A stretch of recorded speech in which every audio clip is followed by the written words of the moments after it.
Hi, good evening, everyone. I'm John O'Loughlin, and welcome to my channel. It's called Macduff Lives, and the Osprey Call welcomes us once again to a Friday night session that I've taken to calling Lend Me Your EIRs, which is the publication of the Lyndon LaRouche organization of my acquaintance and getting to know more and more of the folks associated with the great Lyndon LaRouche and his wife Helga Zepp LaRouche on Schiller Institute. And so tonight I get to know a little bit about Daniel Burke. Daniel Burke, I checked you out a little bit before the show, and I see that you are a graduate of Harvard. And you are not going to believe this, but I put on my crimson sweater before I knew that you were a graduate of Harvard. So this is a psychic bond that's already started to grow, with my father having been a Harvard man from the class of 42. Mm. And so that's an interesting connection right off the bat. Also, you've been involved in the LaRouche organization for a number of years now and ran on the LaRouche Was Right ticket for the United States Senate against Cory Booker in 2020. Unfortunately, did not win the seat, but made a very respectable showing. I saw your numbers there. You had over 11,000 votes, which is quite respectable in a campaign where you probably got very, very little support from the media. So I want to hear a little bit about that, but tell us about yourself and what you really are aiming to do with your political interest and specifically why you have invested so much time and effort and commitment in the LaRouche organizations. Well, thank you so much for having me on the program, John. I've really enjoyed your discussions. I guess I want to mainly communicate that I came to a conclusion in my early 20s that there was something absolutely terribly wrong about the nature of our world, and I wanted to figure out what it could possibly be.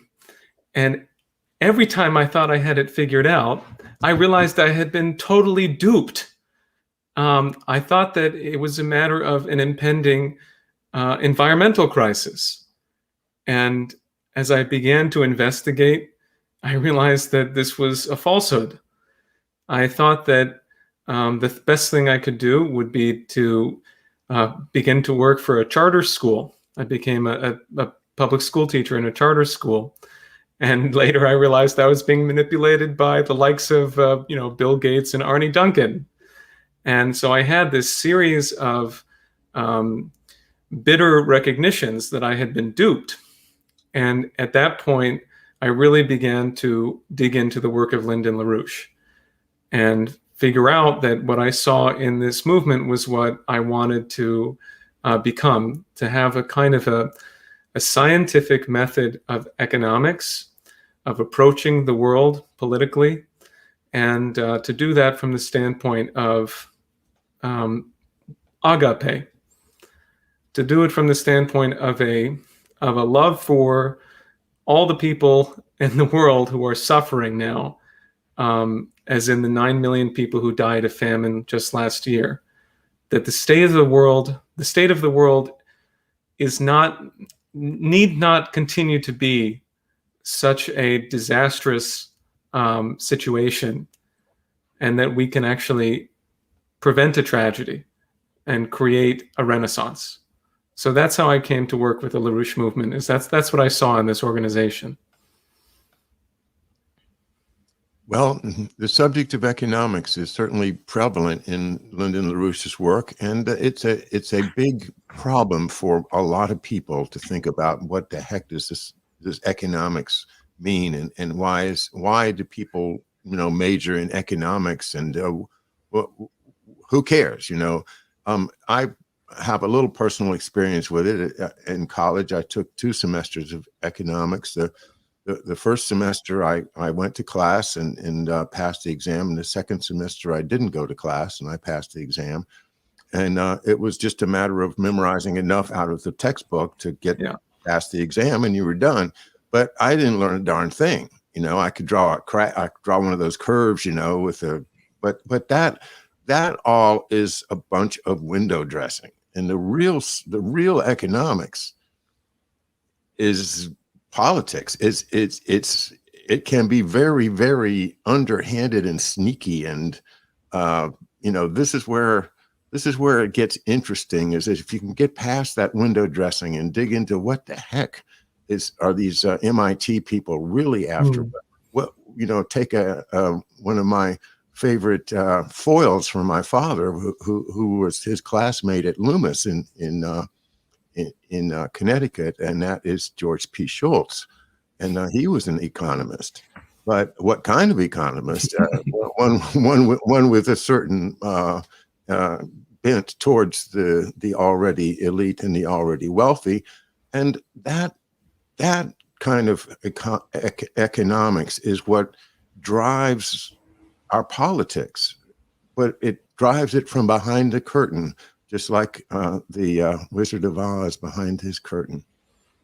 I don't know if you mind if I just rambled on that a little bit, but you see what I'm saying is that your focus on economics is extremely important, but you've got to get past the kind of the glazed look that you're going to get from the first time you say, well, economics is important, and everybody will go, yeah, right. Now, I hope I totally agree with you. From you. Well, you know, this actually, I mean, it has a lot to do with what I was just describing about my experience as a young person. I'm 35 now, and I've spent a lot of time talking to young people over the past 10 years about the future. Because, but what you run into as a young person is just the world looks terrible. The United States is collapsing. You know, the standards of decency are going away. There's just barbarism everywhere. Today I was in Washington Square Park talking to young people who were going in and out of the park. A lot of very fascinating people from all over the world.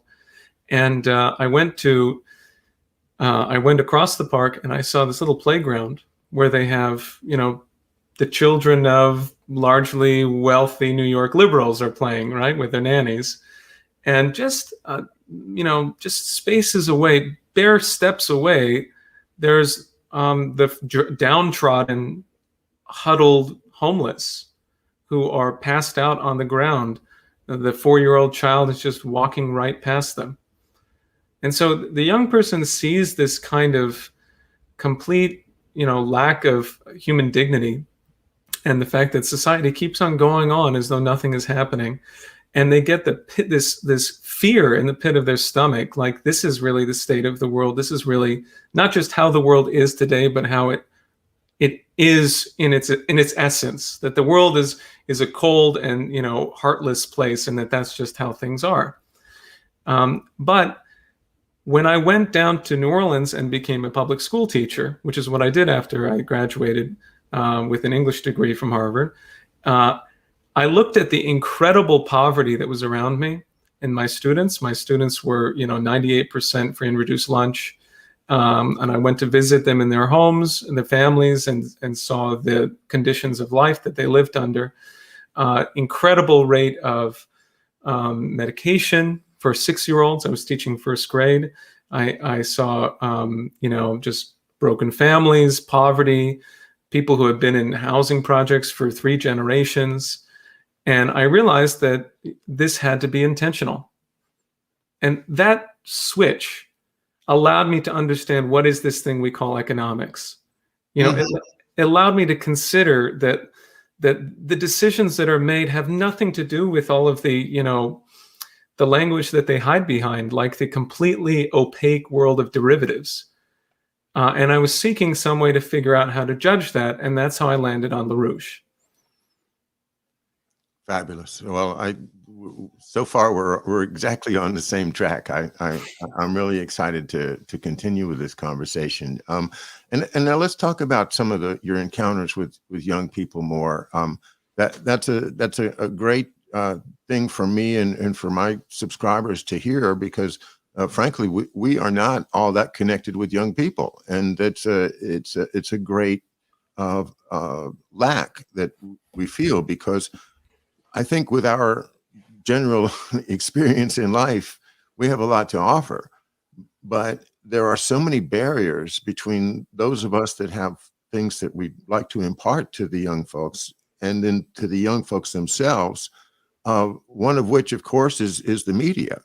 And I find that trying to break through the media it is impossible.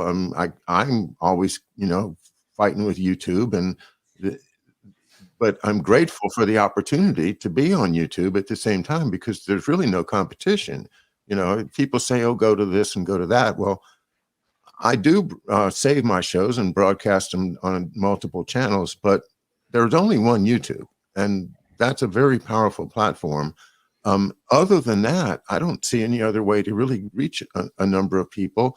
But how do you get them to tune into a show like, with me here with my gray beard and, probably not have anything to do with the type of music and culture that they're involved in?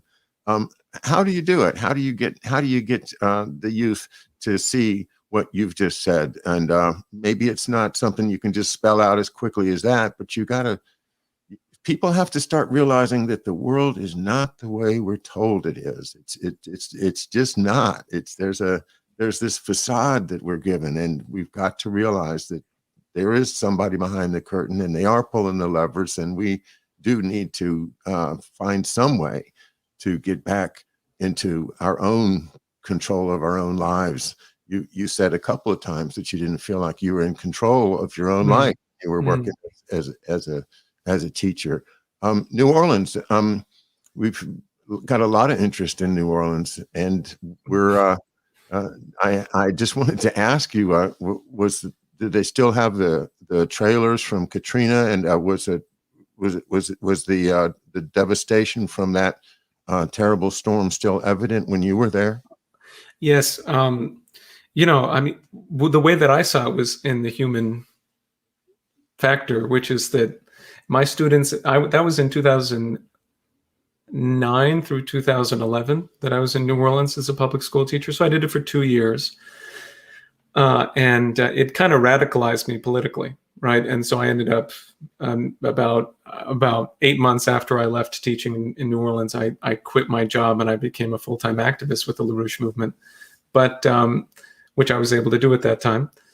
But my students, therefore, because it was 2009, they were 5 and 6 years old. They had been 1 year old generally during Katrina. And I talked to many of the other teachers who had been teaching for a while in New Orleans, and they agreed with me that these students were the neediest students they had ever seen. On average, they were already a year behind before coming into first grade.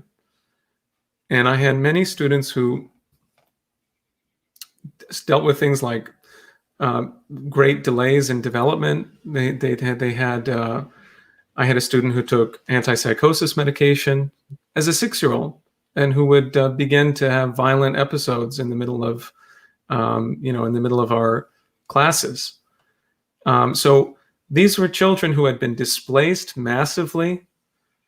And then I also saw the effect on the teachers and on the city, because I got to witness the way that the housing projects were taken over by developers who kicked out the poor people and basically made them move further and further out of the city.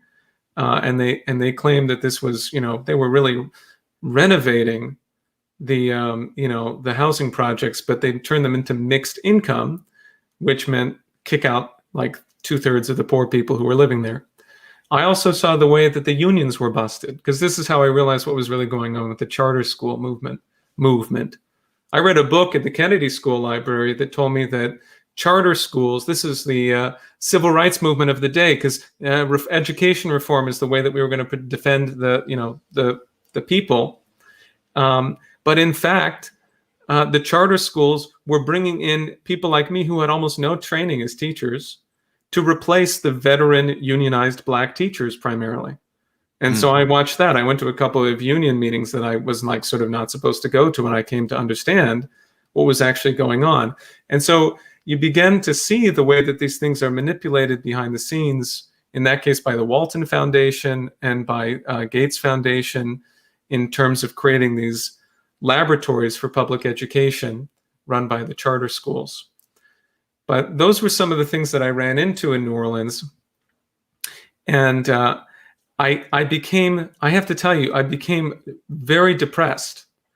And I think this is a consistent thing that young people deal with, is that it just feels as though there's nothing you can do, there's nothing you can trust.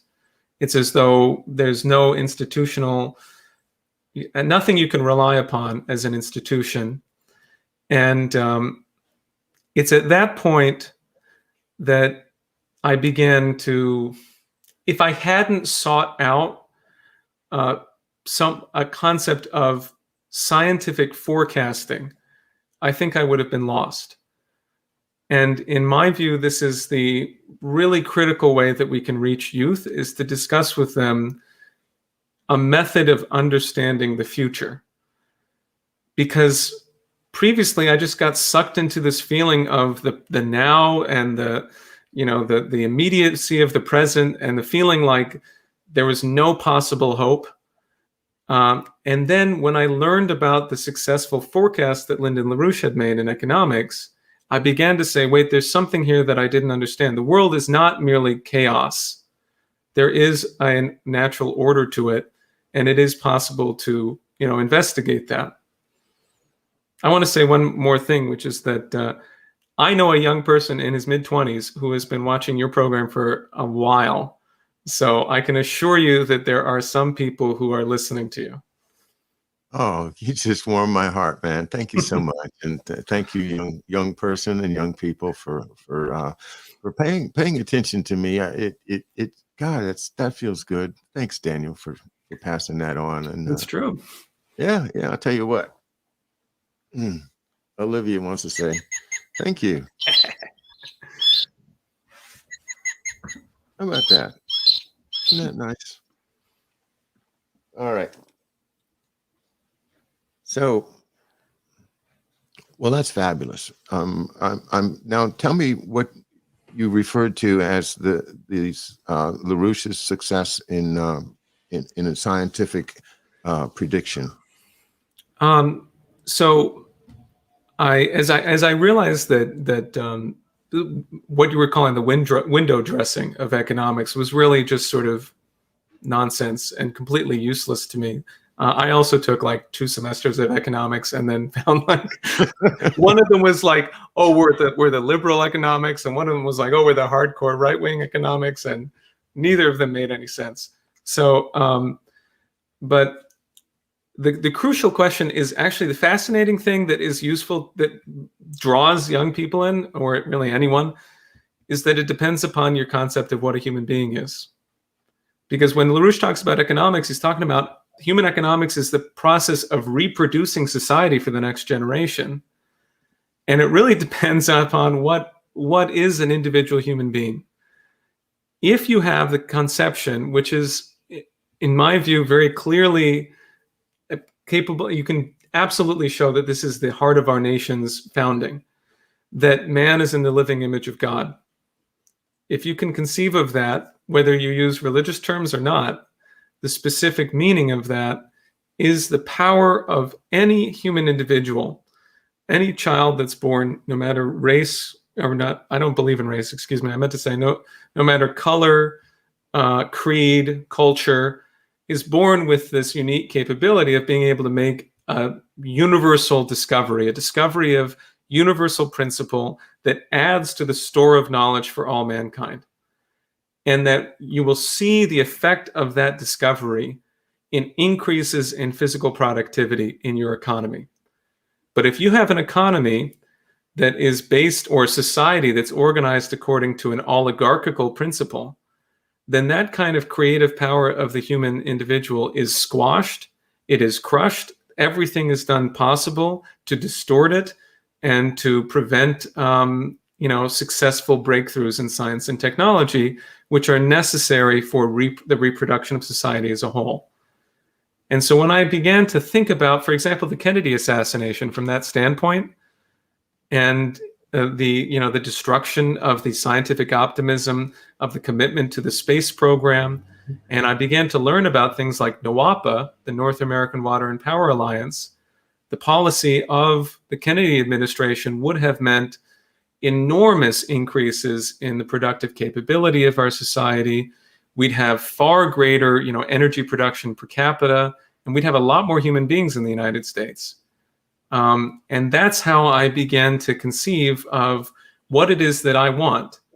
Because one of the things, I really appreciate the way Helga LaRouche talks about this. When she speaks to anyone, she says, I want you to imagine 50 years from now in the future. What is the world that you want? How would you like it to look? And that's something that we can grab onto, especially that young people can grab onto, so that gives you a mission that you can pursue. I don't remember the NACPA. I maybe remember a resonance of the name, but I didn't associate it with President Kennedy. And thank you for calling that to our attention. Can I give you a short tour of it? Yeah. Okay, just a few seconds here. So this was a proposal that surely would have been picked up.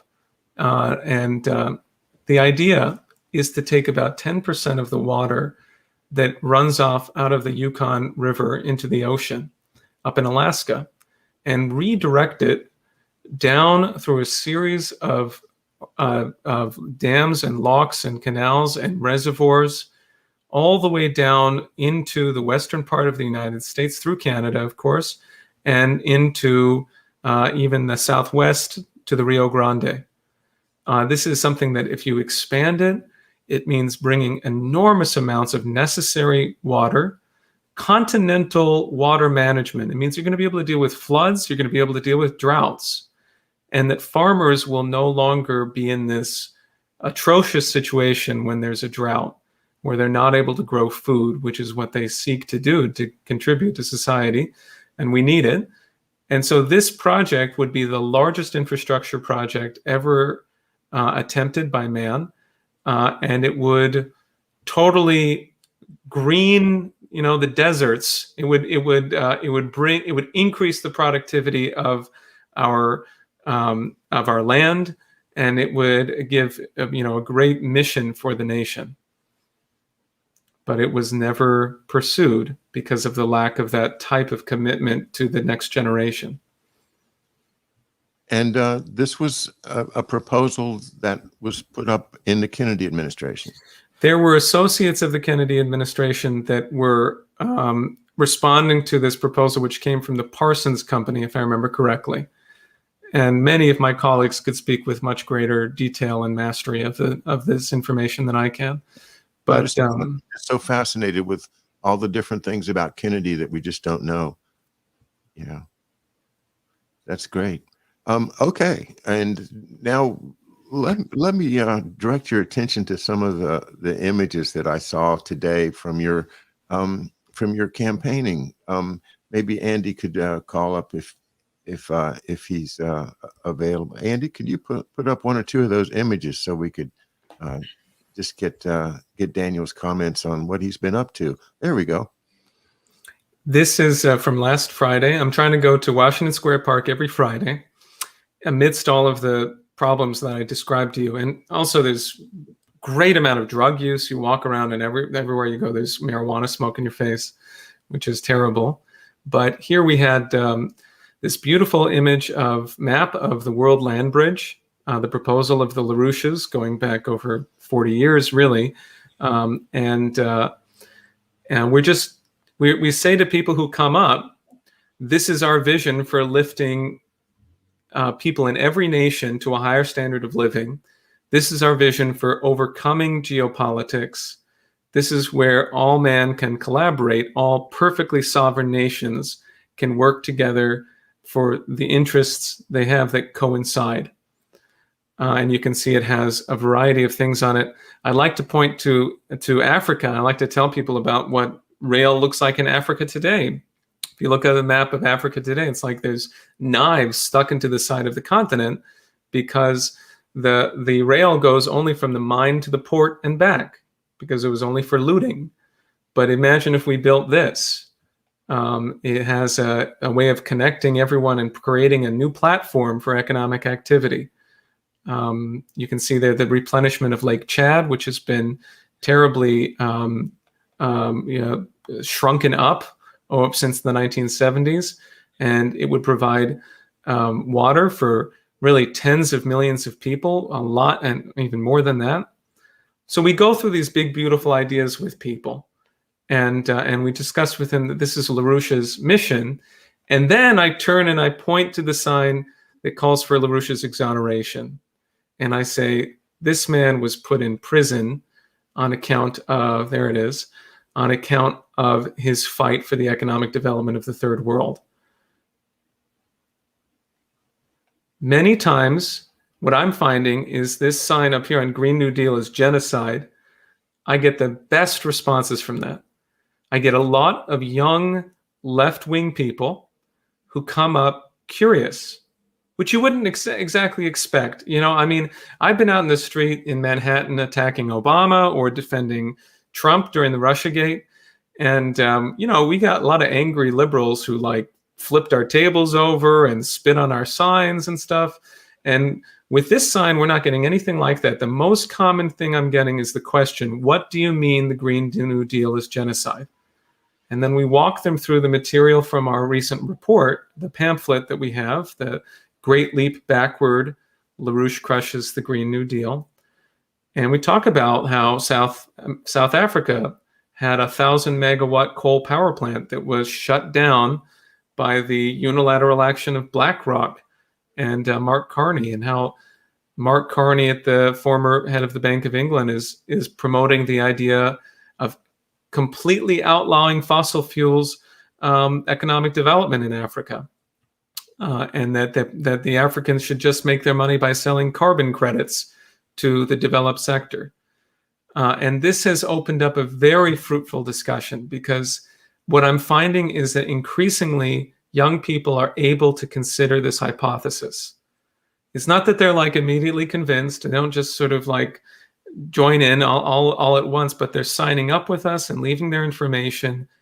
Many of them are reaching out to me because of some interviews that I've done with various people who are in that sort of sector, and they're asking, how do we make this happen? What is this World Health System, and what can I do about it?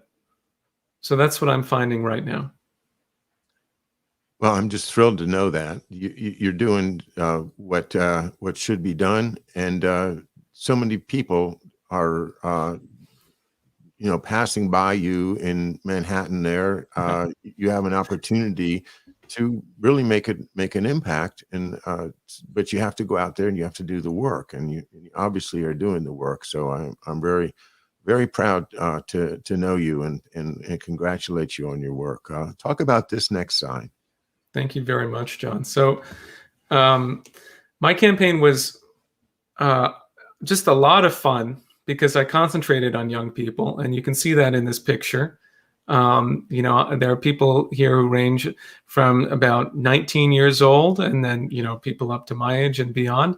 But this is in January of 2020, so just a couple of months right before the pandemic really hit hard.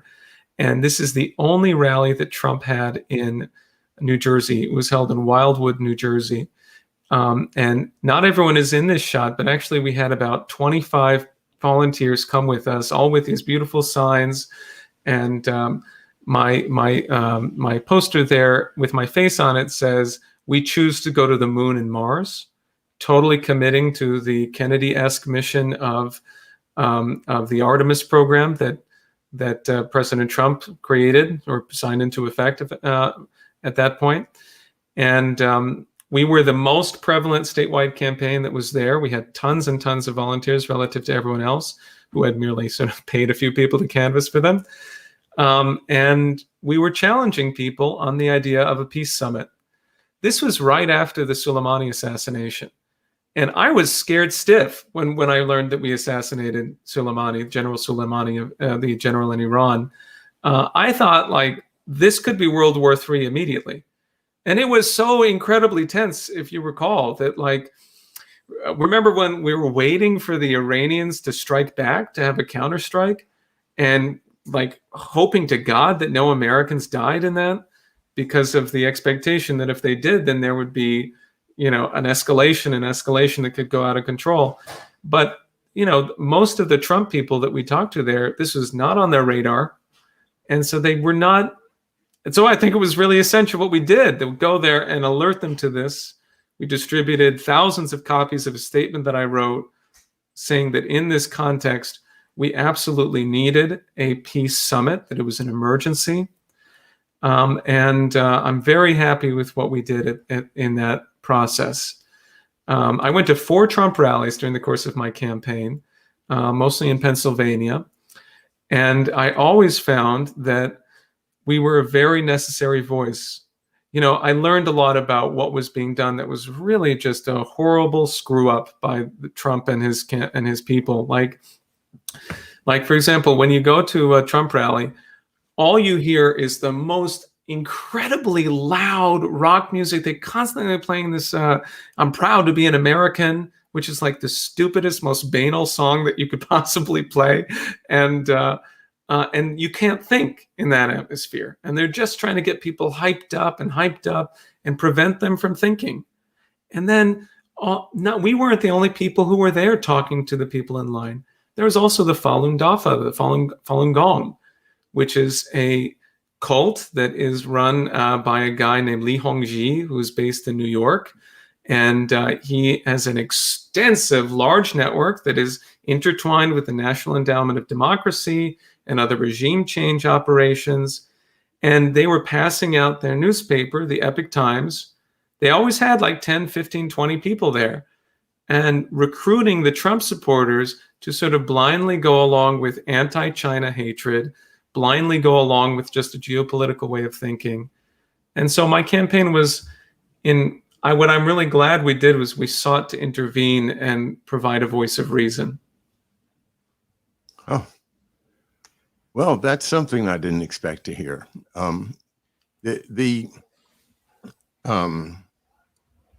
The idea that Trump supporters are so easily led around and kind of makes cartoons out of quite a few million people, and a lot of them watch my show, so it's not a great selling point to reach out to the Trump people with.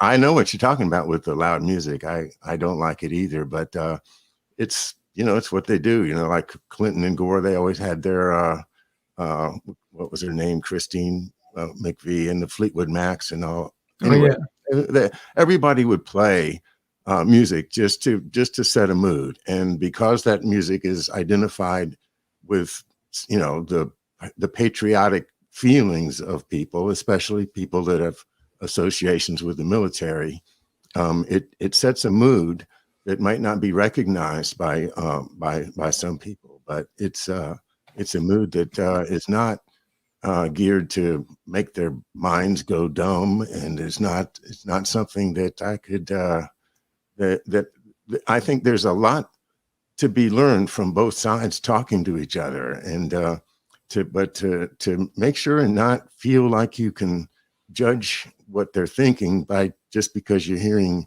Lee Greenwood for the 10,000th time. If I could make a suggestion. Well, my response is that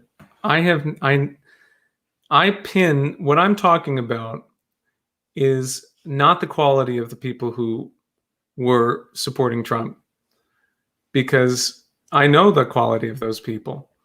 I've been spending an enormous amount of time talking to people who really organized themselves around that. And I had spent most of the Trump presidency just really loving what he was doing.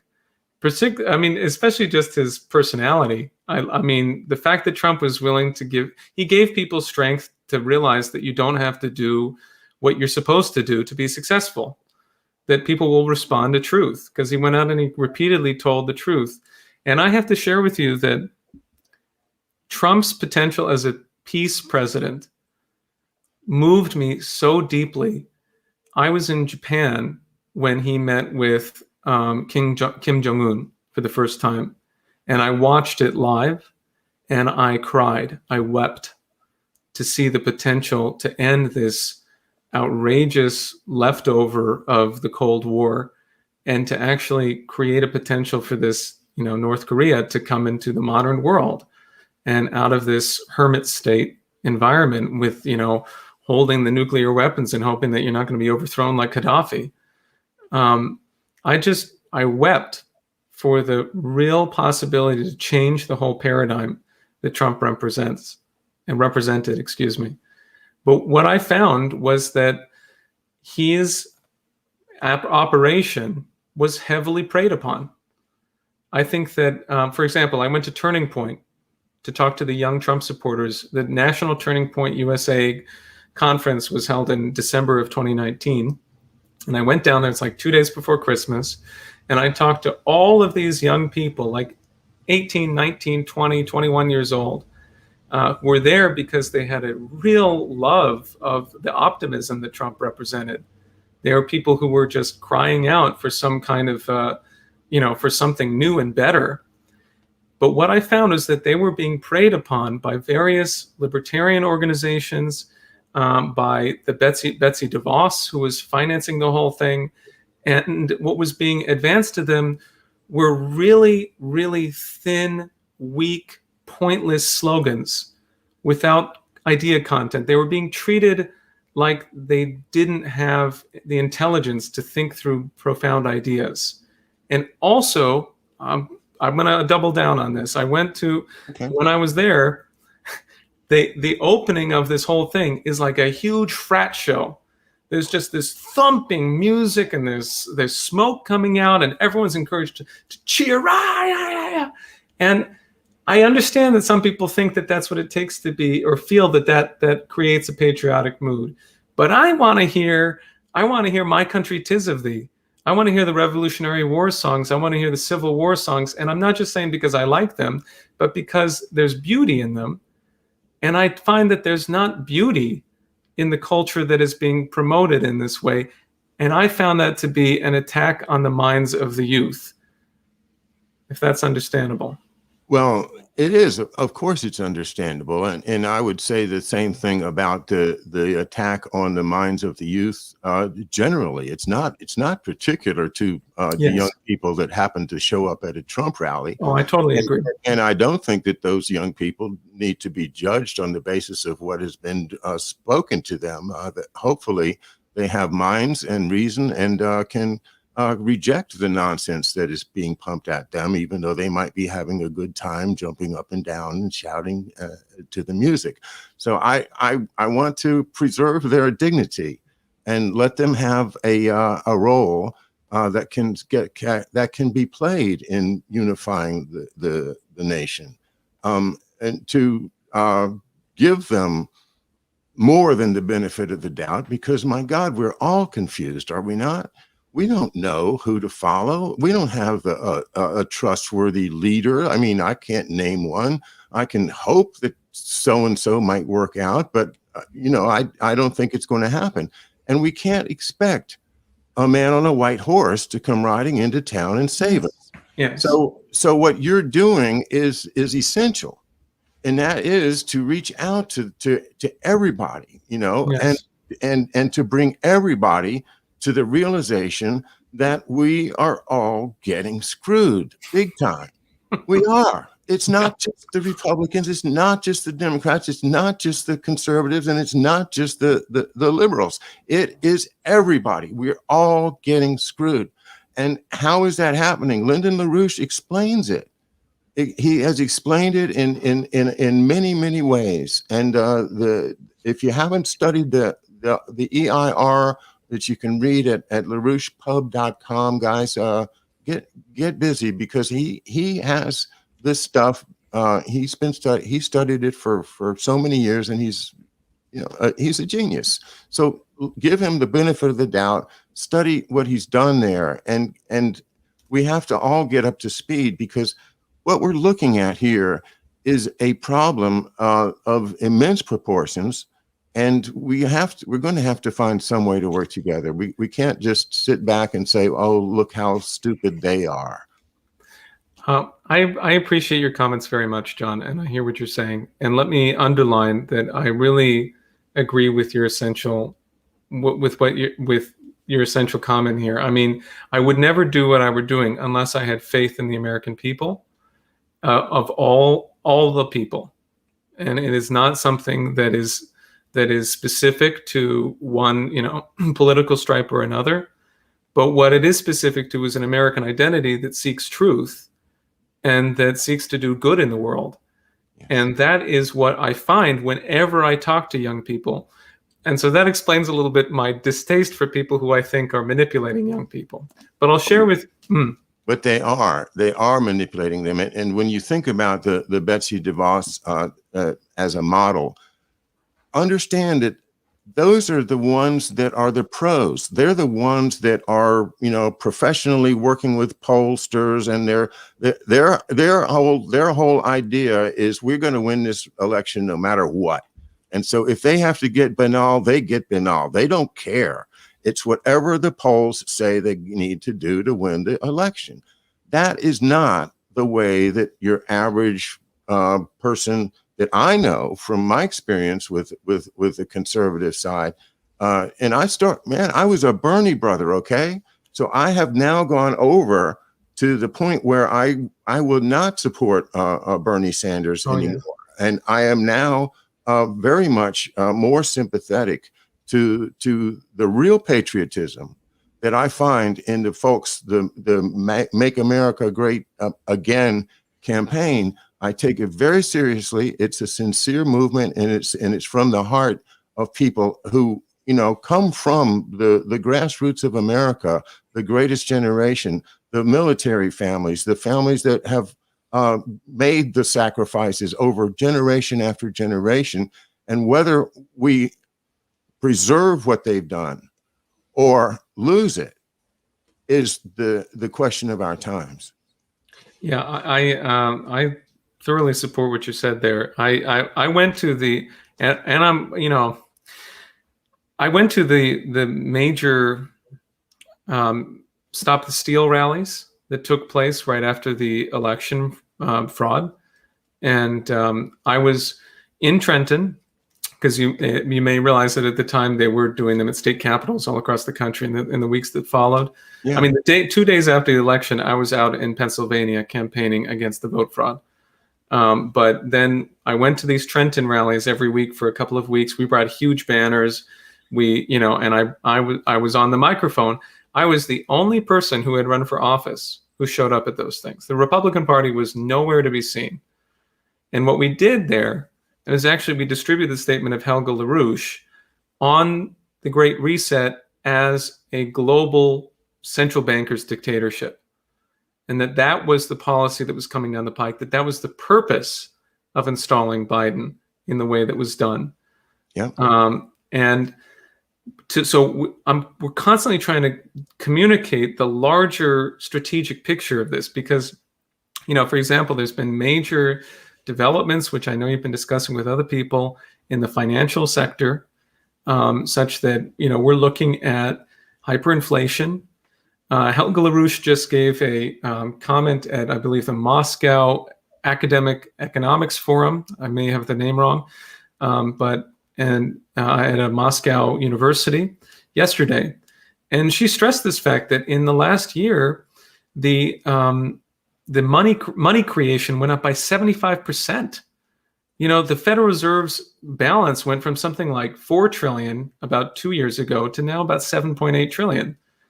And so the fact that this is the driving factor in what we see in the sort of political sphere with the Great Reset, the Green New Deal, and so forth, that's something I think we urgently need to communicate to everyone. Because, in fact, many people know that a crash is coming. It's something that you can just sort of figure out by sniffing the air. But there's not very much of an understanding of what to do about it. And so I appreciate you bringing up the LaRouche Pub very much. I've been organizing study groups with 25 people, 20 people, largely people my age and younger, some youth, of LaRouche's collected works, which we put out last year, and give people an opportunity to study some of his major works, which give an opening to how you as an individual, how a young person could come to master a science of economics, such that they could understand the process that's underway here, and that way have a scientific knowledge of the right policies. Yes. Doing the right thing, should make everybody happy. That's what we need to do. And these things, Daniel, that come between young people on the right and young people on the left, these are all manufactured, drama, calculated by somebody sitting in a cubicle in the Rand Corporation in 1953. Yes. And all these plans are up on the shelf. And, we need to divide people. Oh, I know what. Let's have the Israelis kill some Palestinians and put it all over the news. Oh, that'll divide people. Okay. That's a great way to divide, the American public. We've do it over and over again. It's sad to say, but it works. And there are so many of those techniques that are on the shelf that they have that can just cause us to just run into opposite corners, and give me my gloves. I'm ready to go out. Give me those 6-pound gloves. I'm going to really punch that guy. That is what they do to us. But that's not who we are. We are much greater than that. That's the main message I think that I take from folks like Helga and Lyndon LaRouche, that we are that divine spark, or the reason we are here to, as the Bible says, to green the desert. Why shouldn't we? Why shouldn't we green the desert? And be fruitful and multiply. Yeah, and do it cheerfully. But we have to realize that these back and forth things. I mean, these are the Masonic pillars of Joab and what's his name, Joab and Joaquin, I think. the two Masonic pillars, and it's all just the left and the right and the left and the right, and that's how the people that are playing the game keep us occupied and busy and stupid, because we can't be smart if we don't look past that facade that we've been fed by the media, and as you perceived at a fairly young age, there is a imperial force that is descending upon us, that is the vestiges of the evil that existed in World War II.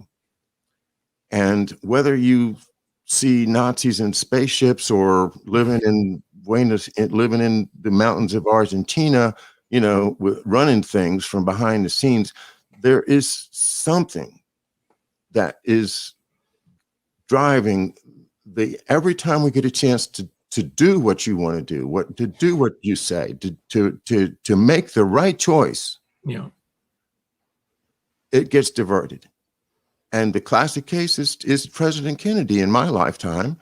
There he was saying all the right things, and Patrice Lumumba, my friend, we're going to help you, not knowing that the CIA was arranging for his death at the very same time he was arranging for his success as a president of the first freed British colony in Africa. And that is the turning point when we lose President Kennedy. Ever since then, that has been the story, is, Charlie Brown goes running at the football thinking it's going to be a good season. And, doesn't Lucy, the Luciferian character, pull the football away every time. And he goes down on his back. And what does he say?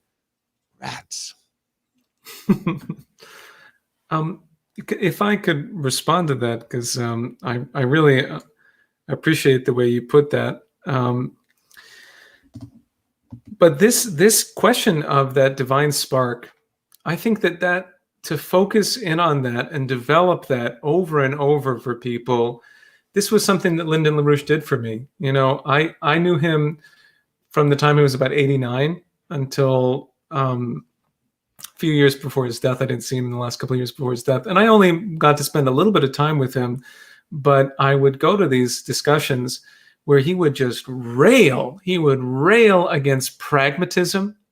He loved to rail against pragmatism. I mean, over and over and over again, he would say this. And I didn't really understand why he repeated it so much at that point, but now I hear it in my head all the time. And he railed against sense certainty, against the common tendency of people to believe that your sense impressions are your source of truth, of understanding. And he did that over and over and over and over again. And that lives with me. And it gives me a sense of like a means of looking at the way that people are talking about things. If I could bring up one thing that's related to what you said, it's race, right? I mentioned earlier, I don't believe in race. It's not real. And you have some big fights happening that are being led by various people against critical race theory and so forth. And I'm very glad that they're doing that, because the whole assertion, all of the assertions about race are being used clearly to divide. But, if you don't have the fundamental idea about the specific character of man, of what is a human being, then you don't quite go far enough. Because I can tell you scientifically with absolute clarity that there's no such thing as different races in the human species, because I know what a human is in the Science of Physical Economy from LaRouche, which is a human individual is that individual who's capable of making a scientific breakthrough that affects all of the entire universe. It affects the entire universe. It brings into practice an understanding that mankind didn't have before. It increases its productive power, and it yields an increase in the relative potential population density of your society. You can support more and more people at a higher and higher standard of living because of scientific breakthroughs by the individual human mind. And since I know that's the critical issue with a human being, I can say that it's absolutely the case that it doesn't matter what color or creed or whatever you are, you can do that. A child can do that. And I think that needs to be introduced repeatedly into these discussions, because it's not sufficient to say, oh, well, race does, I don't accept these standards. It's not sufficient. It's good, but you have to actually provide the positive affirmative case about what our nation is and what a human being is. And that will yield certain policies, like major, massive infrastructure development in our country, across the world, building modern health infrastructure in poor nations to defend against the pandemic, to get global health security. These things will become natural if you look at the world from that standpoint. Yes. And I encourage everyone to look at the world from that standpoint, as I certainly try to do. And I have also had quite a lot of my own personal exploration of the idea of race. And one of the big subjects of my show over the past year, or actually probably 2 years now, has been the subject of population control, eugenics, and the connection to that to the Green Revolution. I think might be something we could tie together, because when you go back and you study the actual eugenicists, you realize that these are nutcase, half-baked idiots that are sponsored by people like the Harrimans, Yes. the Carnegies, the Rockefellers, the people with the real Wall Street money. These guys are financing a pseudoscience. They must have known that it was all a bunch of BS. And it's all based on the idea that the British East India Company is the perfect model for business.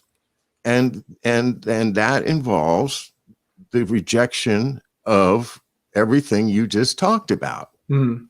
If you believe that that fellow over there on the dock who's going to be, unloading your opium treasure for the equivalent of 2 cents and work 20 hours a day doing it, if you believe that he is a lesser being than you are, Yes. then your conscience can clearly say, oh, well, fine, that's what he was built for. God put him here to schlep stuff around for us rich people, and that's why he's here. Well, that's a bunch of crap. And they weren't stupid people back then. They had to see through it, but it was the same kind of a problem that we have now, in that there's so much old corrupt money that is driving this thing, and it's institutionalized, and it's got its fingers in everything. The old octopus idea of the big trusts and everything. Well, it's here now in spades, and we have got to shine a light on it so that everybody sees, that's what it is. It's like Harley Schlanger says, what really is the problem is that the banks are making this bankers dictatorship in order to preserve the value of a whole lot of worthless paper that they've been trading back and forth for the past 50 years.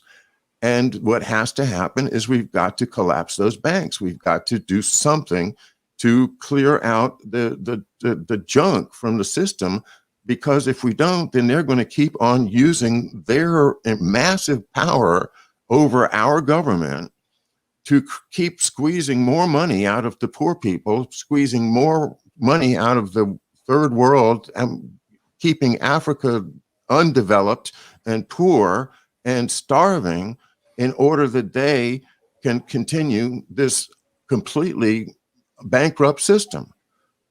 Thank you for letting me get on the soapbox. Oh, it was excellent. I totally agree with everything you said. I mean, I think it's just totally necessary. Keep on it for us to more and more people to understand what you just communicated. And I would only add one terrifying fact, which is that it seems to me, based on what I've read, based on how I understand it, and having studied LaRouche in particular, that if this process continues much longer, then the likely outcome is World War III. Yes, and that is frightening in many ways, most of which I can't even imagine, because there are the ways of waging war now we think of the last war in our minds, but they think of the next war. And they've had years to plan this thing out, and it's not going to be anything that we think of. It's going to be worse. That is the way I see it. Whatever it takes to wake people up to the fact that, hey, if you keep pushing China, there's going to come a time. Now, this is what I think's going on, and we only have 1 minute. I think that this thing in Wuhan is what's really driving the pressure right now, in that there's something that the Chinese government is covering up on behalf of the U.S. connected intelligence military complex that is running the lab, or at least part of it, to do these gain of function experiments. And that our military pressure against China is to keep them from revealing stuff that they could reveal that would really cause a problem for this octopus thing. So that's, I don't know. Do you have any comment on that, or is that well out there for you? No. Well, in a certain sense, I hope you have that conversation with Harley and others, because that could deserve a whole show to sort of develop a concept of why is there this military pressure and so forth. And I think it's very important to look at what the Chinese Foreign Ministry is saying. They're saying, if you're going to dig into, if you want us to open up our laboratories, then you have to open up Fort Detrick. Yep. And they're just sort of saying, look, it's not, we have to understand the principle of sovereignty among nations. We have to uphold that. I don't find your hypothesis compelling at the moment, but I do think that there's a great contest going on right now as to whether national sovereignty and international law will succeed, or whether the rules-based order, which is the satanic rule of the British Queen, will succeed. And I dearly hope the former does. Well, I apologize for tossing out my my little idea at the last minute, but you're very gracious to entertain it for a moment. And this has been a really fun conversation. We had some moments of which I thought, wow, we're here, we're going to disagree here. But thank goodness we have such a great deal in common that I think we will overcome anything like that, and keep the conversation going, and keep up the good work. Once again, I'm very delighted to know you, and thanks for being with us tonight. And keep talking to the young folks, and young folks, pass it around. You know, we need you. We need you to get up to speed, and because you're going to have to sort all this out after we're gone. Thank you so much, John. Okay, and thank you so much. Good night, everybody.